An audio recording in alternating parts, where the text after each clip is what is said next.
យនៅឆ្ងាយតែបងត្រូវចាប់ឲ្យបានក៏ព្រោះតែអូននឹងឆ្នះទៅបាក់ចិត្តលើកល្យានបងមិនជាលើវាសនាតែហេតុអ្វីដែលពេលបានជួបអូនធ្វើឲ្យបងនេះគិតថាពួកយើងដូចជាគូដែលទេវតាបានចែកគុំឆ្នាំងពេកបើហើយ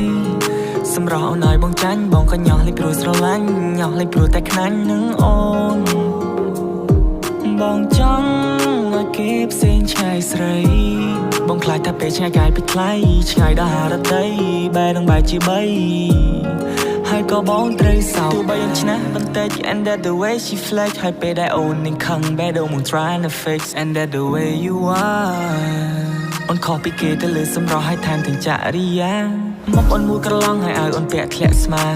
អូនសុភាពតែកាចឲ្យបងពិបាកនឹងថាអូនស្អាតជាងគេទាំងអស់នារីនៅឋានកណ្ដាលឬមិនមែនកូនមនុស្សអូនជាកូនទេវតាបងចង់តែនាំអូនចេញពីគេ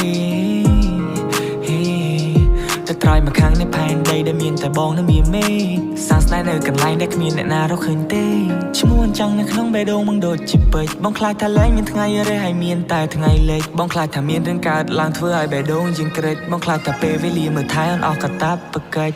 ផ្កាយនៅឆ្ងាយតែបងត្រូវចាប់ឲ្យបានក៏ព្រោះតែអូននឹងឆ្នះទៅបាក់ចិត្តលើកល្យានបងមិនជាលើវាសនាតែហេតុអ្វីដែលពេលបានជួបអូនធ្វើឲ្យបងនេះគិតថាពួកយើងដូចជាគូដែលទេវតាបានចែក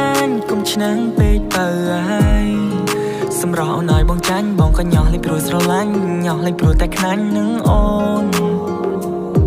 បងចង់ឲ្យគេផ្សេងឆ្ងាយស្រីបងខ្លាចថាពេលឆ្ងាយកាយពីថ្លៃឆ្ងាយដល់ហារតីបែរនឹងបែរជាបីហើយក៏បងត្រូវសោកគុំឆ្នាំងពេកបើហើយ